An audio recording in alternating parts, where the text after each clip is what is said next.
Human rights and the birthrights of every human being are the integral part of the socio-cultural fabric of humankind all over the world, but they are vulnerable to abuse and violation.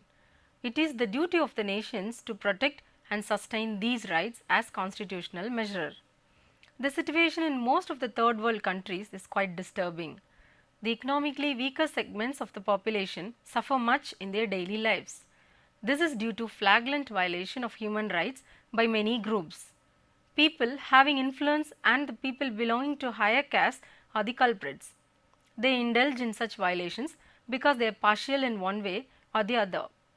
They have muscle power, money power and support from other partial sections in the society. Indian Constitution gives its citizens all the basic human rights. It has also provisions to protect the same by democratic means. The architects of our Constitution believe that socio-economic role is possible only if the human rights are safeguarded. In this unit, we will learn about the concept of human rights as evolved over the years and its implications in real life at home and in school. We will also learn how they embodied the Universal Declaration of Human Rights in 1948 and learn about the provisions in the Constitution of India. The emphasis will of course be on the rights of the child. We will also learn the important aspects of teaching human rights in school education. It will be useful if you develop the habit of observing the social situations in your classroom and schools in the context of human rights of children.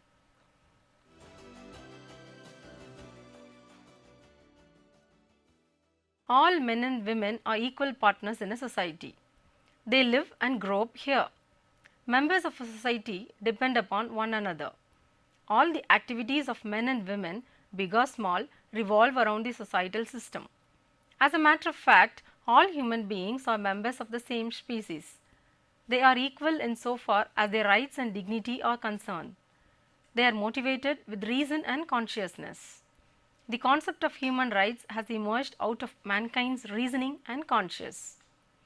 Everyone has the right to life, liberty and security of person. This means that everyone has the right to live and to live in freedom and safety.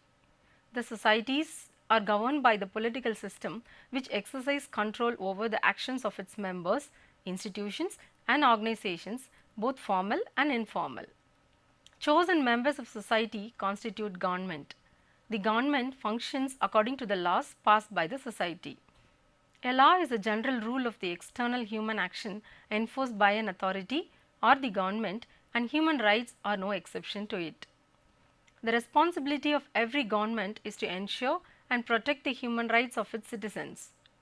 Since the rights to life, liberty and security of a person are fundamental rights of human beings, the government must ensure these rights for all citizens irrespective of their religion, caste, creed, color, sex, race and place of birth. Hence, all persons have the right to legal health and protection. No one can be imprisoned or punished without the due process of law. Human beings differ amongst themselves. The concept of human rights implies that all human beings are equal and have to be treated alike irrespective of their religion, caste, creed, color, sex, race, place of birth and so on.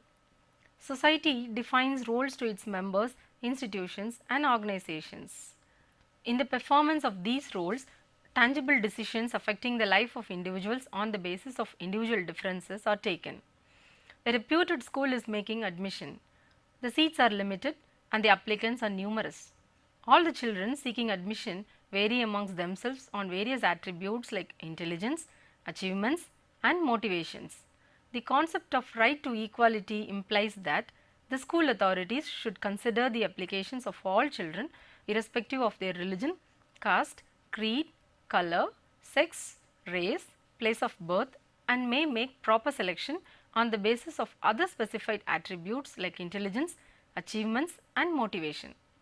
The right to equality emphasizes that everyone can claim human right despite a different sex, different skin color, speaking a different language, thinking different things, believing in different religions, homing more or less, being born in another social group, coming from another country.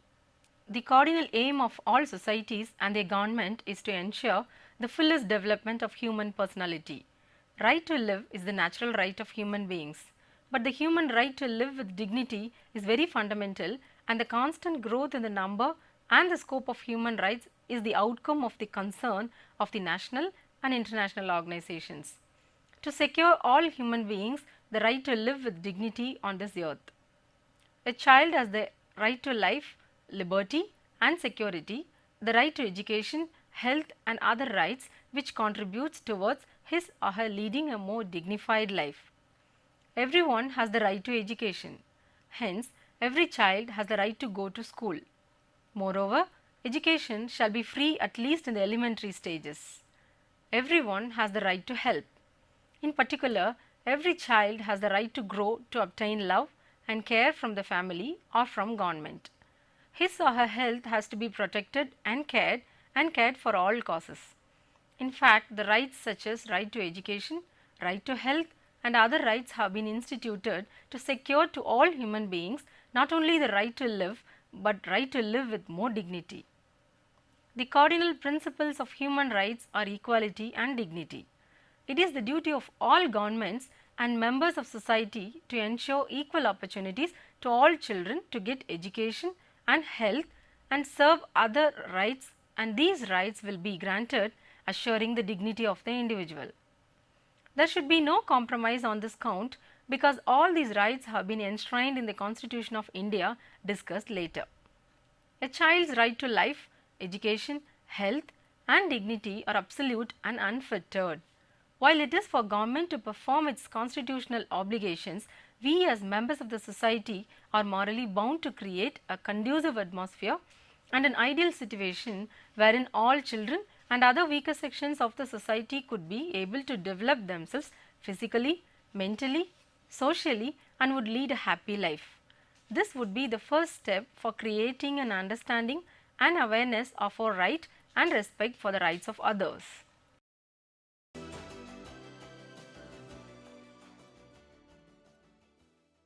Human beings and society fulfill the needs of one another. These needs may be categorized into physiological, social and economic. In fact, we live in a need-based society and thus human rights emanate from human needs. Let us therefore examine the relationship of human rights with human needs. Physiological needs are must for human survival in this universe, which includes food, clothing, shelter, water and medical care. In order to ensure the right to live, these basic needs must be provided to human beings. Also, these must be provided in proper quantity and quality, that in a way all human beings are able to get a balanced diet, safe water, pollution-free atmosphere and comfortable housing facilities, so that their life is worth living. Psychological needs are related to the mental makeup of a person. These needs are rejected in terms of achievement, mental satisfaction and feeling of dignity. The mind of a person should be free from worries and anxieties and mental tensions so that he or she is able to perform his or her best. A musician must make music, an artist must paint, a poet must write if he is to be ultimately happy and contented. A human being must be granted due human rights with dignity so that he or she attains self-actualization. Hence, in a family situation, when one person reviews his or her spouse, he or she is likely to hurt the dignity of the other. He or she is not caring for the psychological need of his or her spouse and thus violating the human rights for living with dignity. Social needs related interaction of men, women and children in a group situations.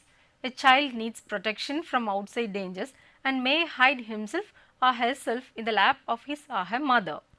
Similarly, the grown-up person needs security against antisocial elements, that is, robbers, terrorists, and cheats.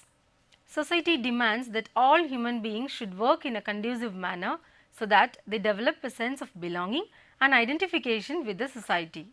That is why every person has a right to be a citizen of his or her country. This human right is a corollary to the basic human rights to live in any part of his or her country and enjoy all personal, social, political, economic and cultural freedoms. Also, through international conversion and laws, he or she can travel to any part of the world enjoying his or her basic human rights. Economic needs are vital for human survival and well-being. In the modern society, most of the human needs are met by money.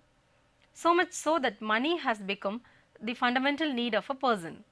No transaction, big or small, can take place without the availability of money. An economist has rightly put it like this: money is the matter of functions for a medium, a measure, a standard, and a store. In fact, money has a multifaceted role to play in a society. It is that medium by which all economic means of human needs are fulfilled. Many human rights like right to work, right to equal wages for equal work have emanated from economic needs of mankind.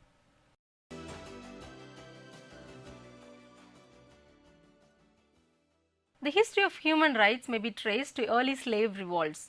Later on, liberalism, Marxism, socialism and anti-colonial freedom struggles shaped the human rights perspective. Some important events which have affected the human rights movement are as follows: Renaissance, French Revolution of 1789, Bolshevik Revolution of Russia of 1917, Industrial Revolution 1930 and the Second World War. Let us have a closer look at these events to understand their impact on human rights. Renaissance.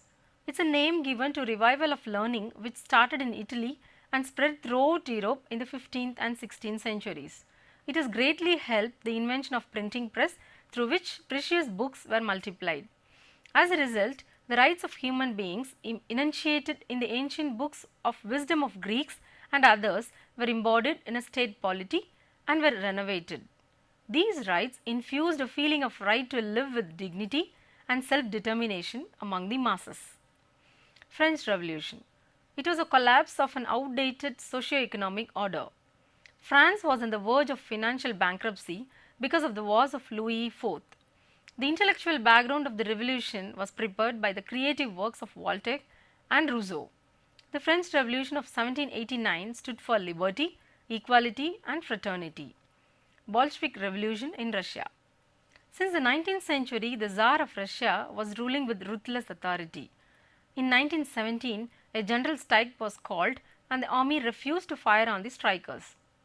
In this way, full revolt broke out. Tsar Nicholas was abdicated and Russia came under the rule of Bolsheviks. Lenin emerged as a strong man of Russia and he restored the fundamental rights of the citizens, particularly the rights of working class and proletariat. Industrial Revolution. As a result of industrial progress, England was turned into a manufacturing country. However, the conditions of workers employed in the factories was very deplorable. Their basic rights were being ignored and in 1930, the government enacted industrial laws and ensured human rights to work to secure proper wages and suitable working conditions. World War II. The Axis powers Germany, Italy and Japan were defeated by the Allies, England, France, USA and the USSR in 1945. The war ended when 2 atom bombs were dropped by Americans on the 2 Japanese cities, the Hiroshima and Nagasaki, on civilian targets. This sent shock waves throughout the world because this was an act against humanity or also against the basic rights of the Japanese citizens to live. Before and during the war, the Nazis under Hitler in Germany and fascists under Mussolini in Italy have been trampling the rights of the citizens to live with dignity. All these factors led to the establishment of United Nations organizations in 1945 and the Universal Declaration of Human Rights in 1948.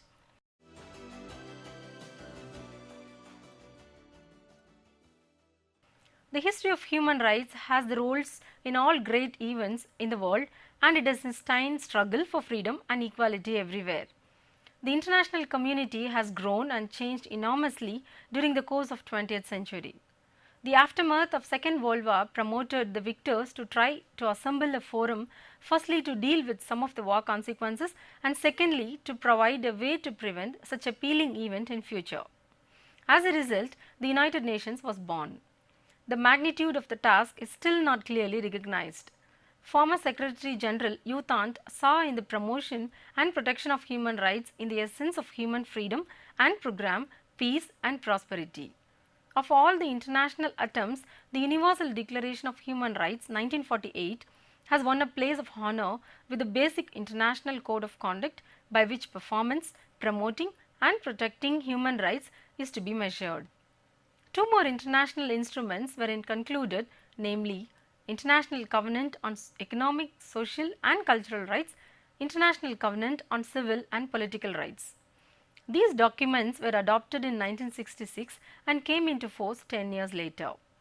The optional protocol at the latter covenant also provided machinery for the handling of complaints from individual under specified circumstances. These three documents together constitute the International Bill of Human Rights. They have directly inspired a wide range of complementary instruments on the prevention of discrimination by sex, race, creed, color, religion, belief for education or slavery and forced child labor, on political rights of women and children, on marriage and family, on childhood and youth. However, the limits are studied to the Universal Declaration of Human Rights 1948, although the spirit of enquiry could not vanish away. The preamble to the Universal Declaration of Human Rights 1948 acts as a mirror through which the essence of this enslaving could be visualized. It embodies the expectation of humanity and also foundation of freedom, justice, peace and protection by rule of law against tyranny and oppression. The preamble lays emphasis on equal rights to men, women and children and the need to live with dignity. Promotion of universal respect and observance of human rights and fundamental freedom are the basic tenets of the preamble. There are 30 rights given in the Universal Declaration of Human Rights 1949. Here are some of the liberties and freedoms: right to life and security of person, prohibition of slavery and servitude, right to recognition and equality before law, right to fair hearing and put up defense, right to freedom of movement and residence, right to freedom of thought, expression and religion, right to freedom of peaceful assembly and social security, right to equal pay for work and favorable remuneration, right to form trade unions for protection of interests, right to education and choose the kind of education. It should be free at the elementary level. Right to participate in the cultural life of the community, right to a standard of living adequate for the health and well-being of self, thereof and his or her family, including food, clothing, housing, medical care and social services. To conclude, we all live in a need-based society. Human beings and society fulfills the needs of one another. These needs are physiological, psychological, social and economic. Human survival is based on the fulfillment of these needs. The history of human rights has been shaped by some important events of the world such as Renaissance, the French Revolution 1789, the Bolshevik Revolution in Russia in 1917, World War II and Industrial Revolution in England 1930. All these historical events taken place in different parts of the world at different times tell us the story of human struggle to securing human rights and fundamental freedom. Universal Declaration of Human Rights 1948 was a major step towards the emancipation of the rights of human beings. It is the basic international code of conduct. It lays emphasis for the promotion and protection of human rights of all men, women and children of the world. The preambles of the declaration itself embodies the expectations of the human beings as also survival of the humanity based on freedom, justice, peace and dignity. The declaration is the great achievement for human civilization because it embodies the need for right to life, liberty and dignity, protection against tyranny, prohibition, slavery and servitude, right to freedom of thought, expression and religion, right to education and right to participation in the cultural life of the community. all the rights enshrined in the Declaration as sacred commandments for mankind. All human rights mentioned above have global validity. Their applicability is very important for all human beings. The teachers have a dual role of not only practicing human rights themselves, but to disseminate them among the students, enable them to practice them in letter and spirit.